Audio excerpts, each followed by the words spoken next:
Welcome back to the weighing room with the Winners Enclosure. A brilliant week's racing last weekend with some huge names like Bob Ollinger, Brave Man's Game, Tard, all doing exactly as we hoped and expected they would. Myself wasn't so great on the tipping side with only 2 at the bottom of the table, but Hannah and the Winners Enclosure up there with 3 and 4, which she is smiling about. I am. And do you know what? I nearly had a 4th with the Moolah Gold. You know I love that horse. I love the stable and this much, like I said to you earlier. So, you know, we nearly 4, but 3. By a whisker. We've got a lot of races to look through today, and we're jumping all over the place. We're going to do Friday at Newbury. We're going to do Saturday as well at Newbury. The big one at Newcastle, which all eyes will be on, and then also some brilliant racing at Fairyhouse on the Sunday. So we've got a packed weekend with some big names in, and we're going to kick off with Friday at Newbury in the 150 Class 3 handicap chase, and I am siding with the Winners Enclosure on this one. We are both going for Boot Hill at the top of the market, around 6-4. Sammy Twiston on board for Harry Fry, and I think this horse has a lot to give chasing, or I'm hoping it does. They haven't messed around with it. It's run in a couple of bumpers. It's gone hurdling twice, and they've taken it chasing straight away. So I think this was always the planned route for this horse. It's run very well in hurdle races, and I think there's a lot more to come from it chasing now. So Boot Hill for me, and also for the Winners Enclosure.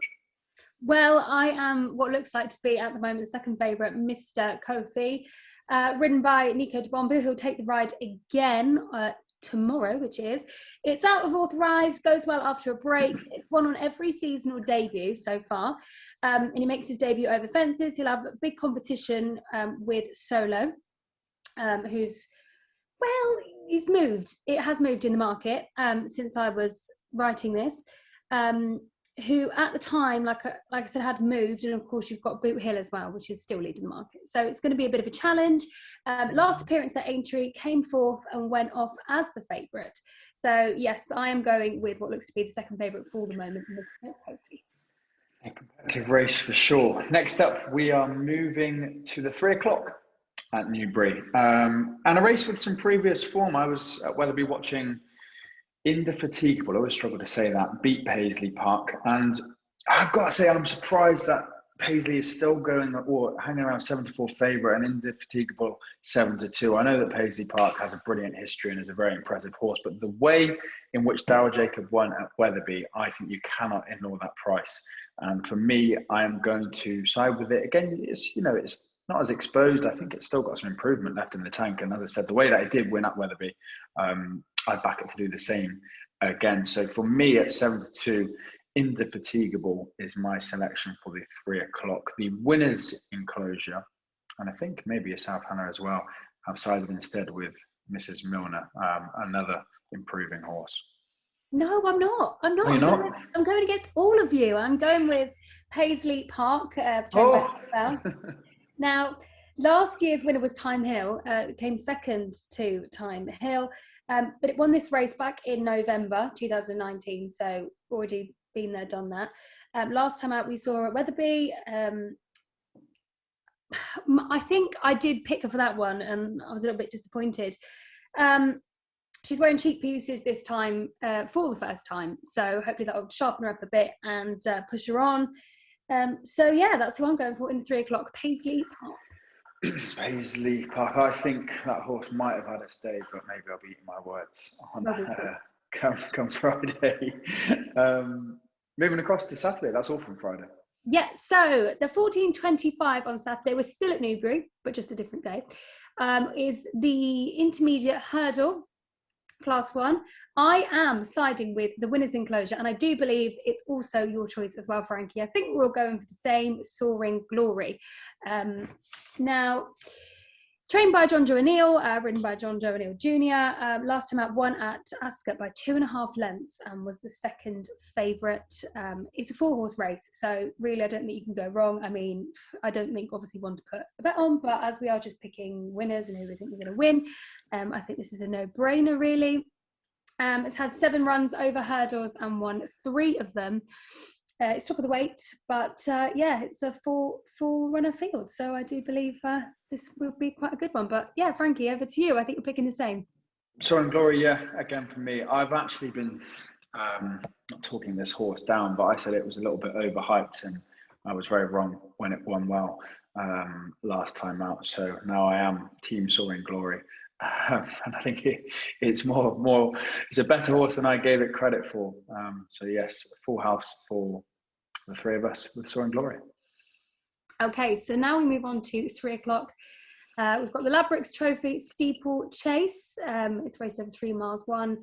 And the Winners Enclosure are going for 2 there, on the ropes and Fiddler on the roof. Now, my pick for this one is Kitty's Light.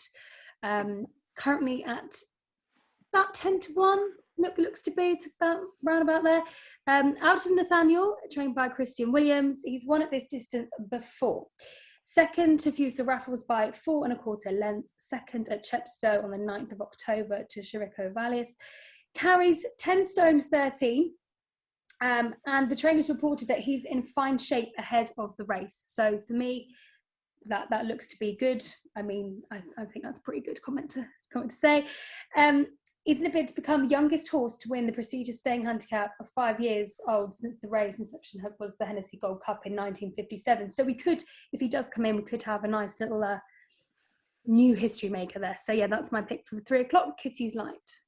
Kitty's Light. I am going to join the Winners Enclosure with picking 2, but different horses.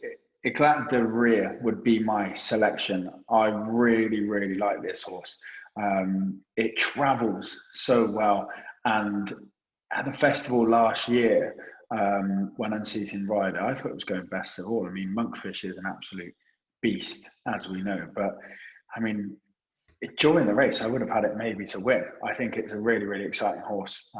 Since then, it's won last time out, and yeah, Eclat de Rire, I would be backing to win, but there is also one at price. We go right down at 25 to 1, Brahma Bull from Mullins. Just that form in behind Galvin and Animix. Galvin's a horse, as I've been getting very excited about for the Gold Cup.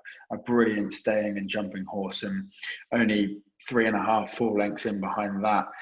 Brahma Bull at 25 to 1, I think could be an each way shout, and also with Jack Foley taking 5 off, could be handy. So yeah, Eclat de Rire, I really like that horse, but Brahma Bull at 25 to 1 is definitely worth a poke. So we move on now to the 15:35 LADBROKES Handicap Steeple Chase, the Class 2, ridden over 2 miles. The Winners Enclosure are going for Grey Diamond. My pick for this one, they've got a bit wild this time. Haven't exactly played it safe, but that's okay. I am going for the Heather Main trained Numitor. Now, Tom Scudamore takes the ride. Has had 5 starts in a handicap chase, 3 of which he has won. First time at Newbury since running in a bumper. Previous appearance at Wetherby won 3 3/4 lengths. Sorry, 3 3/4 of a length. And I think the ground will suit. Last round at this distance, it won at Fosslas. So I like the look of this horse. I think it's a pretty nice horse. It is, looking at it, it's nearly the bottom weight. It is, yeah, it's nearly the bottom weight. So I think this will come in handy for this horse. So this is my pick for the 13:35, which is Numitor. Yeah, it's a tricky race. I mean, I struggled to make a strong case for any in this and get too excited about picking a winner. I've gone with Elusive Bell. For Nicky Henson, he's been very quiet so far. He has got a couple of runners this weekend. Unfortunately, Shishkin, a non-runner for the team called Creek coming up. But it's been entered into some decent races behind some really good horses. Shishkin being one of them, although it got beat by 10 or so lengths, which I think everything did from Shishkin last year. But it has been entered into some decent races. It's ran behind some decent horses, both hurdling and chasing. It's only gone in 1 handicap, as far as I can see, chasing so far, and it's won that off of 11.3, going off 11.7 in what I don't think is too competitive. The last time it went in a bumper, so I'd imagine they're just trying to get this horse fit and ready, and provided it is, I think it's got a chance at 10 to 1. But as I said, a competitive race that I wouldn't be getting too carried away with any of. Right then, well, we move up north now. We go to Newcastle, the 3:15, the Betfair Fighting Vic Hurdle Race, Class 1, Grade 1. Now, I just want to make a little bit of a case about another horse, which I had for another race, but it's now running in this one. Monmire, the Paul Nichols trained horse. It's unbeaten in 6 of its runs. Last time at Aintree won 7.5 lengths. Now, I think, first of all, my pick is going to be Epatante, but I really like this horse, Monmirail. I don't think it's going to be Epatante. I think, I just don't think, because I put this first, and then when it's going to enter in this race, I just thought, no, I don't think it will go against it. Epatante is just, you know, too strong. He's a former champion hurdler, finished 3rd behind Honeysuckle in the 2021 at Cheltenham. So I think he'll bounce back, and class and experience will take over, I think, really. So that's my pick, is Epatante. But I just wanted to mention Monmirail because I think it's a great horse, and it won't beat Epatante, but it'll be great to watch him run. So. Oh, I'm going against you. The Winners Enclosure have also backed Epatante from right. A serious mare, obviously winning the Champ Hurdle a couple of years ago, and you know, very, very hard to go against. But I am. I think again, there's these horses that, you know, like Paisley Park, we love to cling on to them. We love to hope they're going to continue winning them. You know, Epatante, as I said, an incredible mare, and when she won the Champ Hurdle 2 years ago, did it in some style. But I do think could have had her day, and I am going to back the improving horse in Monmirail. Unexposed, it's on the up, done nothing wrong. It looks a real smart horse, and I think this maybe could be the crossover from old to new. So for me, at 3-1, I'm going for Monmirail for Paul Nicholls. Ooh, it's on. Well, Frankie, then we are moving to Sunday at Fairyhouse. We are. Let me just move myself across. Some brilliant racing all weekend. We are starting with the 105 Novice Hurdle. Got some more exciting horses in here. The Winners Enclosure selection for this is My Mate Mozzie, which looks an exciting novice hurdler. I mean, let's go on its last 2 on it. Well, its first 2 runs over hurdle, it's won by 8 lengths and then won by 10 lengths, and looks like it could have another 10 in the tank. The only reason I'm going against it with 3-Stripe Life is because I think I tipped this horse up all year.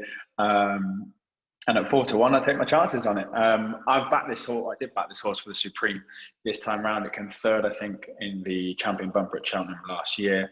The Cobmeister, whose birthday it was, happy birthday to Jamie Codd, tipped this up as being the most powerful thing at the yard. And going off of that evidence, didn't get much wrong. I think maybe it could have a good season. So 3-Stripe Life for myself. I am siding with the Winners Enclosure. I'm also going with My Mate Mozzie. Looked classy. It's 2 starts over hurdles to date. So, you know, very exciting horse. Last time at Avon won at 2 miles on good ground. Now, just Frankie, if you've got it up there, what's the ground like on Sunday? Has there been much rain? It says good. Obviously, it's a way away, but it's at the moment they've got it down as good. Okay, so yeah, I think the ground will be absolutely fine. Winning weight 11.3. Won 10 lengths clear of Chemical Energy. Won the maiden hurdle prior to this, 8 lengths ahead of Barbados. Been favourite both times. Most likely will probably, I haven't got it up here, but probably shortened even closer to the time. But yeah, I like this horse. I think it's very exciting. Novice hurdler. So yeah, I am siding with the Winners Enclosure with My Mate Mozzie. There'll definitely be some good horses come out of that. Well, I mean, they're already exciting horses, but I think that race, whatever wins that on Sunday, will definitely be a novice hurdler to follow for the season. Moving on to the 135, the Novice Chase. And the Winners Enclosure have selected Lifetime Ambition, which is around 9-4. My selection for this is Fury Road. Take me home, Fury Road. Again, a horse that's had a bit of a strange last couple of years. Pulled up twice, March and April. Pulled up in, I think it was the stairs at Cheltenham. Yeah, pulled up in the stairs at Cheltenham, then pulled up again. And then last time out was its first time chasing. And it's only come a couple of lengths behind the favourite. The favourite's priced up at 7-4. You got Fury Road at 6-1. Fury Road was a machine over hurdles. It didn't do much wrong first time chasing. I think it's only going to improve for that. So I really like this as a bet. I think 6-1 is great value as an each way bet for Fury Road. Well, my pick is going to be Cap Gentleman. I really like this horse, Dun Sirens Galileo, so I've got some good genes in there. 2 wins at this distance, was the beaten favourite last time out at Punchestown, 21 lengths behind the winner. Now, when I looked at that and I thought, okay, we'll see how it goes this time. But prior to this, raced at Cork, 2 mile 4 chase on heavy ground. So a little bit of rain won't hurt, although a minute ago I didn't want any rain. Ground looks good now, so hopefully it stays that way. He won on good ground at Punchestown on the 12th of October, went by 6 lengths. But yeah, this is a really, really nice horse. So my pick for this one is Cap Gentleman. Emmett Mullins, he lost some money following the Irish gamble at the weekend in that handicap. I think it came from 12s. I tipped it up on this. It went from 12s to 6s on Thursday, and it went as short as 3-1. And I think everybody got carried away, and then it come 4th or 5th, did nothing. So we can always hope and pray. We can always hope and pray. Right, to finish up, and what a race to finish up. 240, the Hatton's Grace Hurdle. You can't be looking anywhere else, can you, than Honeysuckle? You cannot be looking anywhere else. I mean, 4-9 for a reason, but this mare, this is the hurdle. This is the hurdler that I would challenge anyone to find a horse right now that could beat Honeysuckle. Just incredible the way she's got better and better and better and won stronger and stronger races. And every time the questions have been asked, she's gone on and, you know, improved. And looked better with every single run. And as you know, I can't see how you could have anything else in this race.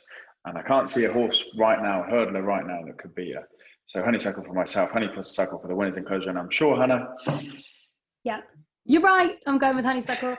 I think she'll keep the perfect record. I mean, the dream team, Rachel Blackmore and Henry de Bromhead. Brilliant horse. Yeah, it'd be great to see her back again. So yes, I mean, what more can you say? Honeysuckle all the way, and that's across the board as well. I think that's your champ hurdle winner. I'd like to think anyway. And that's a great weekend's racing. Starting on Newbury on Friday and finishing at Fairyhouse on Sunday. It's really getting exciting now as some big names start to come out of their hiding places, and we start to see who's doing exactly what. Yeah. We talking of Cheltenham and talking of exciting names, we've got a couple that we're just going to run through, some exciting horses to follow, some of which have already been mentioned. So should we start with a novice hurdler for the season? Mm-hmm. To me, yeah. So I'm going to go with John Bond, full brother to Willie Mullins, multi-grade one winning Divan. He's got speed and jumping ability. Brilliant horse. Very exciting to see. What about you? I'm going to go with Phil Dor. Gordon Elliott bought this horse from France, I'm pretty sure.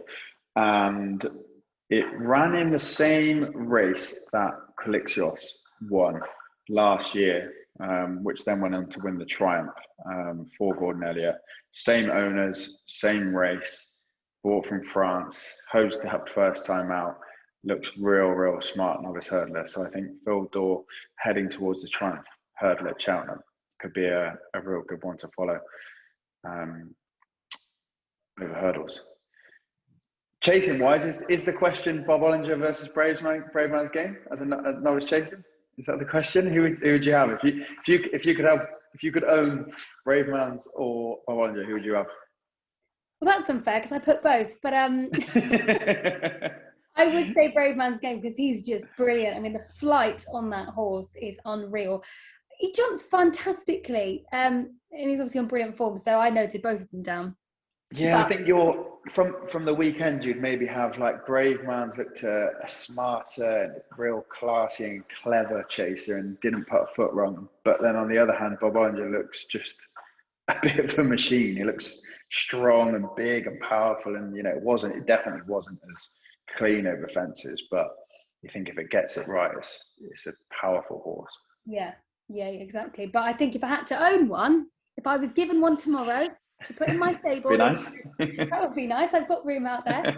Brave Man's Game would definitely be for me. What about you? Out of the two? I think I'd be happy to take Rwanda.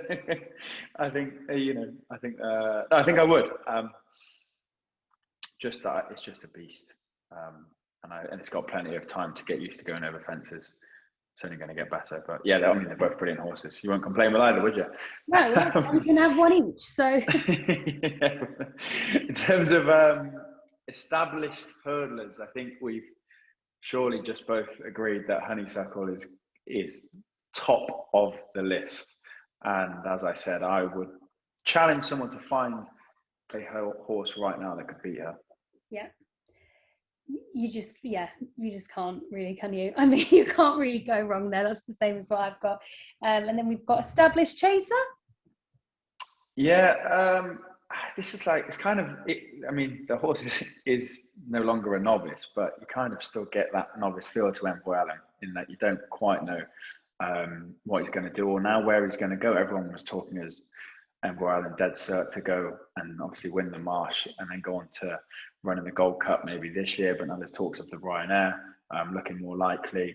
Obviously Fal in the Marsh last year, and it's had a little bit of a bumpy ride in terms of what stable and who's training it and so on and so on. So you kind of feel like it's being reborn again, and Helen. So you do still get that slight excitement that you don't know exactly how it's going to pan out. But Envoy Allen, I'm excited to see just how good it could be this year. Well, for me, I've put down A Plus Tard. I mean, yeah, he's brilliant. Do you think that could be a Gold Cup winner? Yeah. Well, you know what I was saying about the statistics. I do love a statistic. When you look at, yeah, I do, and it's going to be exciting leading up to Cheltenham. I'm just trying to think when I gave the statistic of Quarto Star. Yeah. Good question what my studio was. I have to get back to that because I've written it down. But I was linking it to Quarto Star. I mean, could he be the next one? But yeah, he's just brilliant. And I just, yeah, I do see, I think he could. I don't see why not. I mean, look, you've got the dream team. So yeah, I think it was a masterclass at the weekend. Made everything else look fairly average and behind. Yeah, exactly. And I just think as well with Rachel Blackmore's mindset, the way she's so determined and what she'd achieved last year, like, you know, I just think she's unstoppable, absolutely unstoppable. She hasn't won a Gold Cup before. No, don't think so. But she won a Grand National. I mean, for me, like, well, that's what I'm saying. She'll be looking to tick that one off, won't she? With yeah. Probably. Exactly. And it was nice as well because obviously she was the first woman to ever win the national, and I think she's done a lot already for women in racing and probably most definitely inspired other girls out there to be just like her. So I know we're not talking about top jockeys here, but we may as well add that in. But, you know, every horse she rides, that you always get this feeling like, oh, even when I was working in the bookies, like so many people, as soon as they saw that she was, whatever horse she was riding, you'd see the price was just short and it'd be, oh, Rachel Blackmore's on it, I'm going to go for it. So, you know, it's one of those. You feel like she'll always give it her best. The horse has always got a chance with her on board. I can't remember what the horse was called that she won on the other day that looked like it was beat about 10 lengths in behind and somehow got it up. She is a wizard. Well, yeah, that's all for this weekend. Fingers crossed there's some winners in there. If there's no winners, there will 100% be some exciting races. And we'll catch you next weekend. We'll see you then.